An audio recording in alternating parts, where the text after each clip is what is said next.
Χριστέ აბდგა, ეშმარიტად აღდგა, Χριστέ აბდგა, ეშმარიტად აღდგა, Χριστέ აბდგა. ეშმარიტად აღდგა. ილოცავთ ჩემო ძვირფასებო ყველას 2020 წლის აღდგომა შევა უახლესი ეკლესიის ისტორიაში როგორც ერთ-ერთი განსაკუთრებული აღდგომა, განსაკუთრებული მარხვით და განსაკუთრებული დევნის ქვეშ წარმართული. თქვენ ხედავთ და კიდევ დაინახავთ თუ როგორ წარიმართება ჩვენი ცხოვრება, მაგრამ მე მინდა აღდგომილი ქრისტეს სახელით დაგამშვიდოთ, ნუ გეშინიათ, ღმერთი არის ჩვენთან და ის არ მიგვაკლოვებს ჩვენ არასოდეს.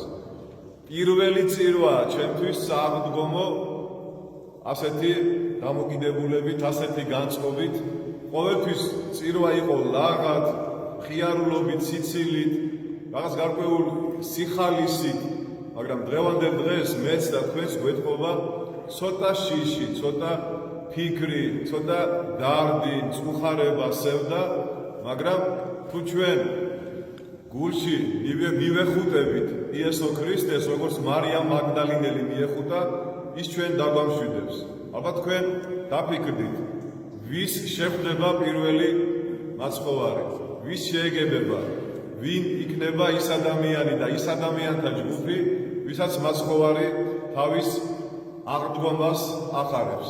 მოგეხსენებათ, რომ ძალიან უჩვეულო წარიმართა სააღდგომო ლიტურგიები ჩვენმა უდიდესმა მაკურთხეველმა პატრიარქმა ძალიან სწორად განსაზღვრა წმინდა სინოდის წევრებთან ერთად თუ როგორ უნდა ჩატარებულიყო სააღდგომო ლიტურგიები და მადლობა ღმერთს, რომ ჩვენი პატრიარქი ყოველთვის როგორც ადრე დღესაც მოწოდების სიმაღლეზეა და მე ვფიქრობ, რომ სხვა პატრიარქები ამის მერე მას მიბაძავენ და ჩვენ ქართველი მართლმადიდებლები შევალთ ისტორიაში, რომ არ შეგვშინებია არანაირი ფსევდო პანდემიის, ფსევდო გამოწვევების, ცრუ სწავლებების და ჩვენ ვიმარხულეთ, ვილოცეთ და აგერ დღეს აქ ვარ. ასევე მინდა მიულოცო იმ ადამიანებს, ვინც დღეს სახლებში არიან, არ განეკითხოთ ისინი, იმიტომ რომ გარკვეულმა სასულიერო პირებმა მათ კურთხევა მისცეს, ზოგმა კარები ჩაუკეტა, მოკრძალებული რჩევა მისცა, რომ დარჩით სახლში თუ გინდათ რომ გადარჩეს ეკლესია, თუ გინდათ რომ ჩვენ კარგად ვიყოთ, ესეც გაუგუნარი კრეხელობაა, პირდაპირ გეტყვით. მე ძალიან ბევრი ვეძებე ეკლესიის ისტორიაში მსგავსი ადგილები, როცა დიდი ჭირი და რაღაც გარკვეული ეპიდემია იყო გავრცელებული, ერთი მონაკვეთიც ვერ ვნახე სადმე სასულიერო პირებისგან, რომ ეთქვათ მრევლისთვის დარჩით სახლში. ეშმაკს უნდა რომ დარჩე და არ მიხვიდე, მაგრამ აი სასულიერო პირს რატომ უნდა რომ შენ დარჩე სახლში? აი ეს მე ვერ გავიგე ნამდვილად. მე მომიტევონ, არ ვიცი ისინი ამას გაიგებენ ჩანაწერს მოისმინეთ თუ ვინმე ეთქვით, მაგრამ მე მაქვს უფლება, რომ ჩემი პატრიარქის და ჩემი კუდრეთით აღდგომილი იესო ქრისტეს სახელით მათ უთხრა სიმართლე. ნუ შეიყვანენ ადამიანებს განსაცდელში. ჩვენ მამაოჩვენოში ვებედრებით, რომ ღმერთმა გამოგვიყვანოს განსაცდელიდან და ჩვენ ისინი შევიყვანეთ სახლში, შეშინებულები და ზოგმა მღვდელმთავარმა კარები მიუკეტა მათ და უთხრათ, რომ არ მოხვიდეთ წირვაზე, გარკვეული რაოდენობა უნდა იდგეს აქ, დანარჩენი იყავით სახლებში. კიდევ ვიმეორებ, სახლში ჯდომა ცუდი არ არის, პირველი საიდუმლო სერობა, პირველი ლიტურგია, პირველი სისხლი და ხორცი იესო ქრისტესი სახლში ქოროში აღესრულა. მოგეხსენებათ, რომელი ტაძარი შეედრება ეხლა იმ სახლს, სადაც პირველი ზიარება აღსრულდა, მაგრამ ჩვენ ხო პირველი საუკუნის ქრისტიანები არა ვარ. ჩვენ ხო გვაქვს ისეთი ტაძრები, როგორც არის სამება, სიონი, ნარიყალა, ქაშვეთი და ასე შემდეგ. როგორ შეიძლება მორწმუნე ადამიანს პირში ჩალა გამოავლო და უთხრა, რომ იცი რა არის, შენ არ მოხვიდე რა, წადი სახლში და დარჩი, თუ გინდა რომ ბევრი კუბოები არ იყოს ქვეყანაში. ეს არის ტყუილი, ჩემო ძვირფასებო. ამის გამო ეს ადამიანები აგებენ პასუხს. მე არა ვარ წინასწარმეტყველი, მაგრამ სამწუხაროდ ძალიან ბევრჯერ აღსრულებულა ჩემი ნათქვამი, რომელიც მე გააზრებულიც კი არ მქონია ისე მithქვავს, მაგრამ პირველ რიგში არსებული ხელისუფლება აგებს პასუხს იმაზე, რომ აქ პატრული დგა ეხლა. ეს არ არის პირველი საუკუნის ნერონის პერიოდი, როცა იდევნება ქრისტიანობა 10 დევნა იყო, იცით თქვენ, ხო? ეკლესიის ისტორიაში არის 10 დევნა. და საქართველოს ეკლესიის ისტორიაში და კიდე სხვა ეკლესიის ისტორიაში ეს დევნა შევა როგორც პირახვეულთა დევნა. პირახვეულთა, პირაკრულთა ფსევდო პანდემიის მოგონებით, რომ შეაჩერეს სასულიერო პირების, პატრიარქების პირით შეაჩერეს ღვთისმსახურება. რუსეთში ამხელა ატომური რუსეთი, ჩემო ძვირფასებო, რაღაც ბაქტერიის გამო გამოდის პატრიარქი. ასეთი ომახიანე პატრიარქი ყავს, მოგეხსენებათ, ესეთი ძალიან ესეთი წარმოსადეგი. თუმცა ჩვენ პატრიარქს საერთოდ ვერ მოვა, ვერაფრით ვერ მოვა. და პირდაპირ მისცა კურთხევა ატირა ეპისკოპოსები, რომ დაჯექით სახში და ჩვენ აქ ვილოცებთ და თქვენ ამას ლაივით აბდევნეთ პირდაპირი ჩართვები. ეს არის საეკლესიო კანონიკის დარღვევა. იგივე გააკეთა ვითომ მსოფლიო პატრიარქმა, იგივე გააკეთა მთავარეპისკოპოსმა საბერძნეთის, კვიპროსის და ასე შემდეგ. მაგრამ მადლობა ღმერთს, რომ ბულგარეთში აღმოჩნდნენ ღირსეული მღვდელმთავრები, ბელორუსიაში და საქართველოში. მადლობა ღმერთს. ანუ ჩვენ უნდა გქონდეს იმედი, რომ ქრისტეს ჰყავს ღირსეული მხედრობა, ღირსეული მთავარსარდლები, ღირსეული პატრიარქები და ღირსეული მღვდელმთავრები, ღირსეული სასულიერო პირები. და მე მინდა იმ ადამიანებს პირდაპირ არ იფიქროთ ეხლა რომ იმას განვეკითხავ. იმ ადამიანებს, იმ მრევლს, რომელმა ეპისკოპოსმაც და რომელმა მღვდელმაც უთხრა არ მოხვიდეთ სახში, ისინი იქ აღარ უნდა მივიდნენ, აღარ უნდა დაბრუნდნენ, არასოდეს თავიანთ სამრევლოებში. როცა შენ აღდგომა ღამეს ეშმაკის სიტყვებს გეუბნება სასულიერო პირი, შენ იქ აღარ უნდა დაბრუნდე, იქ შენი ადგილი აღარ არის. იმიტომ რომ იქ შენ არაფერი აღარ გესაქმება. ყველაზე ძალიან როცა გიჭირს, ყველაზე ძალიან ძიმე მდგომარეობაში რო ხარ და გიკეტავენ კარებს შენ ცრუ პანდემიის გამო, სიკვდილიც რო გემუქრებოდეს, არ უნდა გითხრას ეპისკოპოსმა, რომ არ მოხვიდე. წაიკითხეთ ეკლესიის ისტორია, ჩემო ძვირფასებო. ეს გაუგონარი რაღაცა მოხდა ეხლა დღეს და ეს არის ჩვენი წუხარების დასაწყისი, კი არ დამთავრდება. ძალიან ცუდად გააგრძელებს ეს ხელისუფლება არსებობას. ძალიან ბევრ თქვენ გაგაქვს ჩინოვნიკებს. მოგდიოდათ SMS-ები, არ წახვიდე ლიტურგიაზე, ან იცი რა ლიტურგია რა არის საერთოდ? გამყრელიძე ვიცის რა არის ლიტურგია, რო იცახის, არ წახვიდეთ ლიტურგიაზეო? და თუ იცი რაც არის, გაჩუნდი. ან ისე თქვი რომ არ წახვიდე თავშეყრის ადგილზე. რატომ რა დაგიშავა აღდგომილმა ღმერთმა? დაგიშავა? ესე იგი დაგიშავა, ესე იგი ეშმაკეული ხარ. გავეშებული ცოფებს რო ყრი და ყვირი ხარ და კუბოებით რო გვაშინე. ვის აშინებ, შვილო? 21 საუკუნეა ქრისტე აღდგომას უზეიმობ ქართველებს. მე შემაშინე? მე შეიძლება შემაშინო, მაგრამ მთლიანად ვერ შემაშინებს ვერავ. მე მეწოდება ყველა ის ადამიანი, ვინც ნეფსით უნებლიეთ, ჩუმი ბრძანებით თუ აშკარა ბრძანებით ცდილობდნენ და ცდილობენ, რომ შეაჩერონ მორწმუნე ადამიანები. პირიქით, უნდა ხელი შეუწყო ამ ადამიანებს, ვინც აქ დგანან და ვინც ეხლა ტირიან სახლებში. მე მომივიდა მათგან შეთხოვინება, რომ ივედით და გვითხრეს, რომ არ მოხვიდეთ სახში ილოცეთ. ეს გაუგონარი რამეა, ჩემო ძვირფასებო. ასეთ რამეს ეშმაკი არ იტყვის, რასაც ამას სასულიერო პირები აკეთებენ. წმინდა მამებმა ნახეს თანამედროვე პატრიარქია, რომ ეშმაკი იყო ესე მოშვებული რაღაც მოლხენი. ეშმაკის ისეთი ბუნება აქვს, რომ ის არ შეიძლება რომ მოლხენილი იყოს. და ეკითხებია, რატო ხარ მოლხენილიო? ჩემს საქმესო, უკვე ადამიანები აკეთებენ და მე რაღა უნდა გავაკეთო.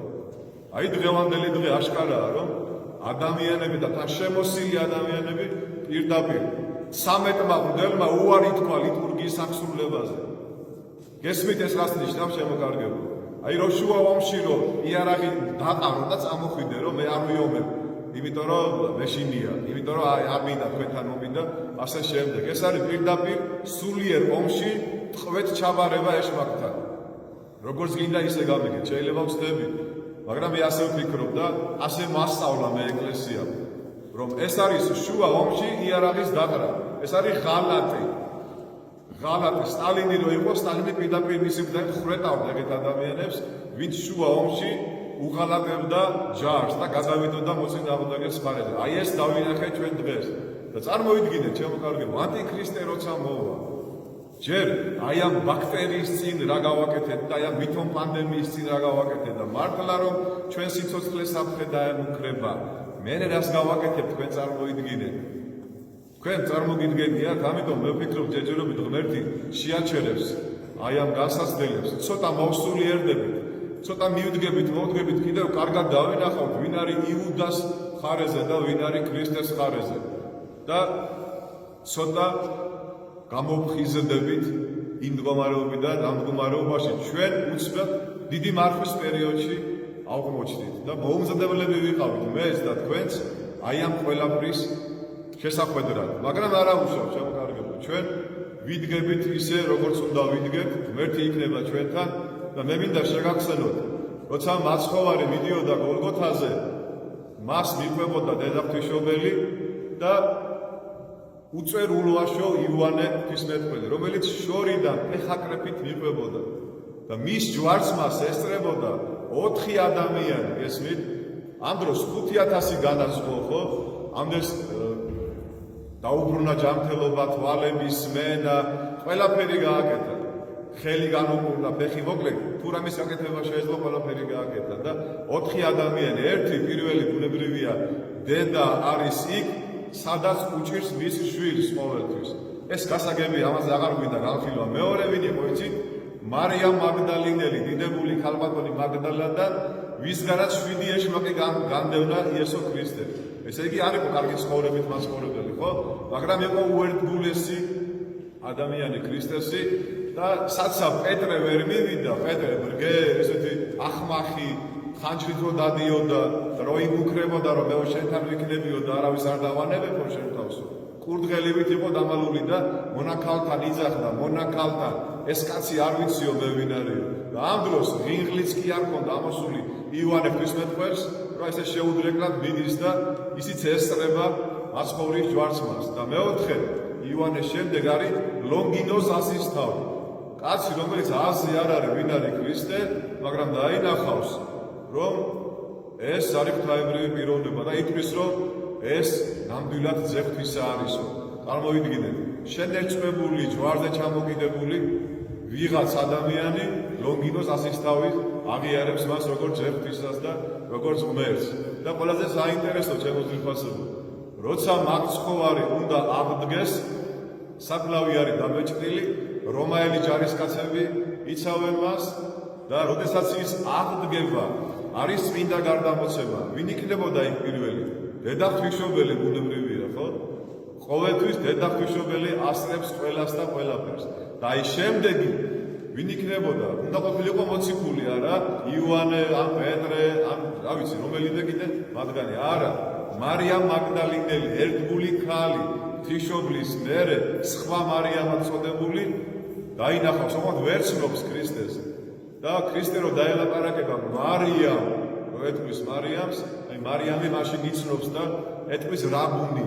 დაუკვირდით კარგად, რაბუნი, არა რაბი, არამედ რაბუნი, აი მამიკო, მამილო, ბაჭუშკა რუსულად. აი ესეთი დამოკიდებულება უნდა გქონდეს ჩვენ ღმერთთან, ჩემო ძვირფასებო, რომ ღმერთი არის სიყვარული, რომ ღმერთი არის სიხარული, ღმერთი არის ბედნიერება და ჩვენ როცა ღმერთს ტაძარში არ უშვებთ და მრევს არ უშვებთ ღმერთთან და შუაში ვდგებით, ძალიან დიდ სოდვას ვიდებთ ჩვენ თავზე. ჯობია წისქვილის ქვა დავიკიდოთ გულზე, ვიდრე ადამიანი არ მიუშვათ ღმერთთან. ეს ვინც გააკეთა, ყველა ხელისუფლება ძალიან ცუდად დაასრულებს თავის მოღვაწეობას. და მე არ მინდა რომ ეს ასე მოხდეს, იმიტომ რომ კიდე მეტი ქაოსი მოხდება და კიდე მეტი უბედურება მოხდება ჩვენს ქვეყანაში.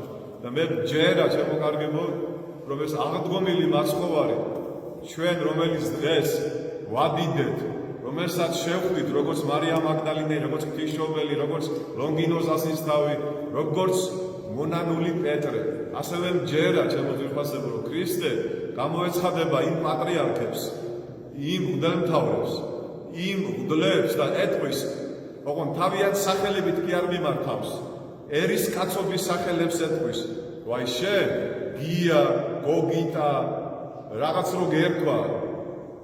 იყვარ ვარ მე, კიდევ დაუტოვებს შანსს, რომ ესე აღარ გააკეთო მომავალში. აღარ ჩაისვარო, აღარ მოწყუდე, აღარ გაება აი ამ ცრუ რაღაცა მოგონილი რაღაცა ჭირის გამო, არ დათმო ტახტი ქრისტესე, არ დათმო ეს კიპრა, არ დათმო ჯვარი, არ დაყარო იარაღი თორე იულიანე განდგომილებით დაგემართება და ძალიან მძიმედ და ძალიან სუსურად აღესრულები. რა პატრიარქი ხარ, რა ეპისკოპოსი ხარ, რა მღვდელი ხარ, შვილო, ვინა ხარ, რას წარმოადგენ, როგორ შეიძლება ასეთ საქციელი, ეს რა უბედურებაა ხალხო. აი ესეთ გარკვეულ მცირე ბრძოლაში შენ რა მაგალითს მაჩვენებ, რას მეუბნებ, შენ ილოცებ, შენ ეზიარები და მე ტელევიზორიდან გიყურო? ვინ გასწავლა ჩემო ძვირფასებო ასეთი რამე? ეს როგორ შეიძლება ხალხო? და მე მინდა ნამდვილად ასეც იქნება სახარება ამის სწავლებას ვაძლევს, რომ მაცხოვარი მათ აუცილებლად სინდისის მიერად ამხილებს ყველაფერი რომ ჩაწნარდება, დამშვიდება და სამჯერ დაუშავს კითხვას რუსეთის პატრიარქს, სოფლიო პატრიარქს და კიდევ ვინც მათი ბედი გაიზიარა, შეეკითხება ქრისტე, რომ იცნობთ მე ვინ გიყვარ ვარ და თუ გიყვარ ვარ დამწყებსე ცხოვარი ჩემი, კი არ გაუშვათ, არ ჩაკეტო სახში და არ გამოაშტერო უფრო უარესად, არამედ უთხარი რომ უგეშინია. მაცხოვარი რომ ამდგება მიდის მოციქულებთან სად, ჩაკეტილები არიან, შეშინებულები, ოღონდ ლოცულობენ, ეშინიათ იუდეველების. დახშრულ კარში შედის ქრისტე და რას ეუბნება? არ საყვედურობს მშვიდობა თქვენ და მე გაძლევთ მშვიდობას, არა ისე როგორც სოფელი იძლევა, იმიტომ რომ სოფელი იძლევა ძალიან ცრუ მშვიდობას. რა მშვიდობა დაინახეთ, ხო?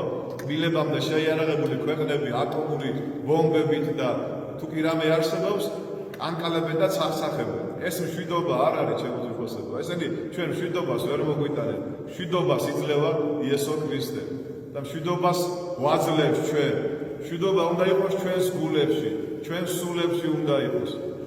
და ნუ იყოფინ მომავალში ასეთი ქმედება, იმიტომ რომ რაც დააშავეს მღვდელმთავრებმა და მღვდლებმა კონსტანტინოპოლში, ბიზანტიის იმპერიაში დაემხო ბიზანტიის იმპერია. მოგეხსენებათ აბა დაემხო, ხო? გავრავდა უშჯილოება სრულ ეპისკოპოსები და სრულ პატრიარქები და თავზე დაგვექცა ყველაფერი. და მადლობა ღმერთს, ძალიან ბედნიერი მღვდელი ვარ, რომ კათალიკოს პატრიარქის ილია მეორეს პატრიარქობაში მიწევს მღვდლობა და თამამად იმიტომ ვქადაგებ, რომ პატრიარქის კურთხევას ვასრულებ, რომ პატრიარქმა რაც თქვა, ჩვენ ჩავატარეთ ყველაფერი ისე და ყველაფერი ისე ვილოცეთ, როგორი კურთხევაც მქონდა. ვინ დილით ჩაატარებს, არ განვეკითხავ. კიდევ ვიმეორებ, ვინ კარები დაუკეტა მრევლს, არ არის ჩემი საქმე, მაგრამ უბრალოდ გეუბნებით, რომ ხვალე მე იგივე რო გავაკეთო, გადამიარე ძე და ჩამქორე. ხო შეიძლება მეც გადავდგე ჭვიდან და გამოვიდე და გითხრათ, რომ ნარიყარას მრევლი დარჩით სახში. გამათრიეთ აქედან და გადამაგდეთ ამ გოდოლიდან, თუ ეს სიტყვები მეკითხრათ თქვენ. თუმცა დაზღვეული არავინ არ არის, რაზე სწორად ჩაიდინენ ესეთი, განა ესეთი ვინ არიან ესენი, რომ ასე აშინებენ ეპისკოპოსებს, ასე აშინებენ მღვდლებს, რომ ეუბნები პირში, ენა როგორ გიჩერდება, ამას რომ ეუბნები, აღდგომა ღამეს არ მოხვიდე. ეს რას ნიშნავს იცი? არ ვიცი ეს კაცი მე. არ ვიცი ვინ არის რა ქრისტე, კაცო, არ ვიცი, არ მაინტერესებს, იმიტომ რომ ეპიდემია გავრცელდება. პირიქით უნდა უთხრა, მოდით ქრისტე კრებავს და ეშმაკი შლის. პრინციპი დაიმახსოვრეთ, რომ ქრისტე ხელებ გაშლილი, როცა ჯვარზე გააკრეს, თელ მსოფლიოს იხუტებს გულში და ამბობს, რომ მოვედით ჩემდა ყოველნო ბავშვო და თვითონ მძიმედ და განგისვენებ თქვენ. აღიეთ უღელი ჩემი თქვენზე და რამე თუ ტვირთი ჩემი სუბუქარს. ეს არის ქრისტეს სიტყვები და ანტიქრისტე სულ სხვა რამე სიტყვის. ქრისტე ამბობს, რომ ეძებეთ სასუფეველი სათა და სიმართლე მისი და დანარჩენი ყველაფერი მოგეცემა თქვენ. და ანტიქრისტე და მისი დღევანდელი უკვე მიმდევრები სხვა რამეს გეტყვიან თქვენ. გაუფრთხილდი შენ თავს, არ გაცივდე, ჩაიკეტე, არ გადაგედოს, ხელი არ ჩამოართვა, არ მოიკითხო, სტუმრად არ მიხვიდე, ლიტურგიაზე არ წახვიდეო, გესმით, ექიმი ამბობს, ხალხო.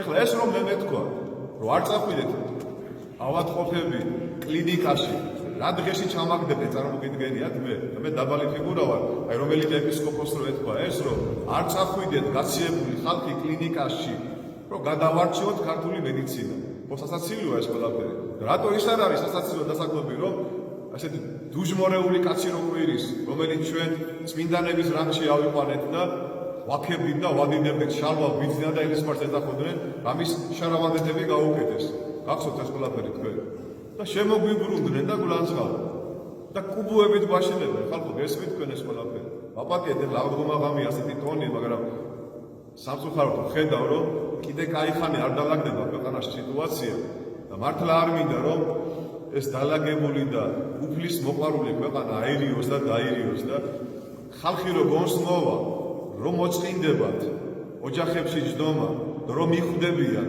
რომ რა გაუკეთეს მათ სასულიერო პირებმა აი მე რა მოხდება ამაზე უკვე მენდამე პასუხს აღარ ვაძლევ ამიტომ ეს არ უნდა მოხდეს უნდა შევინანოთ უნდა უთხრათ ხალხს ვიმართლე რომ შევსდი შემეშინ და პეტრესავით მოვინანიე და მოდი ერთად ვილოცოთ ერთად ვიყოთ იმიტომ რომ განსაცდელის დროს იესო ქრისტე მარტო არასდროს ლოცულობს დაიბახსენოთ კარგად როცა აბის თაბორის მთაზე იყავს პეტრე იაკობი და იოანე გამოიცხადება ელია და მოსე როცა მიდის ყველაზე მძიმე პერიოდი როცა იწყება ჯვარცმა სანამ უნდა დაიწყოს გეცემანის ბაღში მარტო არ მიდის იქაც მიყავს პეტრე იაკობი და იოანე ხო შეიძლებოდა ეთქვა რომ თქვენ წადით სახლებში მე მარტო ვილოცებ და იქიდან მითხარით ამინ არა ქრისტე გვაჩვენებს რომ ჩვენ ერთად უნდა ვილოცოთ ერთად უნდა გადავიტანოთ ჭიიდან ხიდი და ერთად უნდა ვიყოთ დღეს გავიგე ყველაზე კარგად როგორ მაკლია ნარიყალას მრევლი ხანდახან წამომეტირა რომ ის ადამიანები რომელი დღეს აქ არ დგანან და არიან შეკუჟულები და რაიონებში უთხრეს რომ თქვენ არ მოხვიდეთ წირვაზე აი გზნობდი მათ ტირილს როგორ განიცდიდნენ ისინი რომ დღეს ჩვენთან არ იყვნენ ყველაზე ძალიან დღეს მეტყინა ჩვენი ერთობის დარღვევა და როგორ შეიძლება ადამიანების სახში გაისტუმროთ და ეხლა მამა ზაქარია მამა ექვთიმე და მე მარტო და გალავლები რომ ჩაგვეტარებინა წირვა გესმით ხალხო ეს რა იქნებოდა ან როგორ უნდა ეზიარო არ მესმის ან როგორ ვინ უნდა გითხრას ქრისტე აღდგა ჭეშმარიტად აღდგა მე არ მესმის რა ვიცი აი იმდენად გაუგებრობის ღმერთმა მიუტევოს ყველა შემოძირფასება ღმერთმა დაგლოცო აღდგომილი მასხოვარი იყოს ჩვენთან და ჩვენ ვიყოთ მასთან და არასდროს აღარ მოუქცეულიყავით ისე როგორც ამ მარხვაში მოვიქეცით ეს იქნება ძალიან დიდი სასჯელი და ამას მოყვება ძალიან ცუდი შედეგები მე იმედი მაქვს რომ ყველაფერი დალაგდება ყველაფერი თავის კალაპოტში ჩადგება და ყველა ჩვენ ერთობით კვლავ გავაგრძელებთ ჭეშმარიტი ღმერთის მსახურებას ჩვენთან არის ღმერთი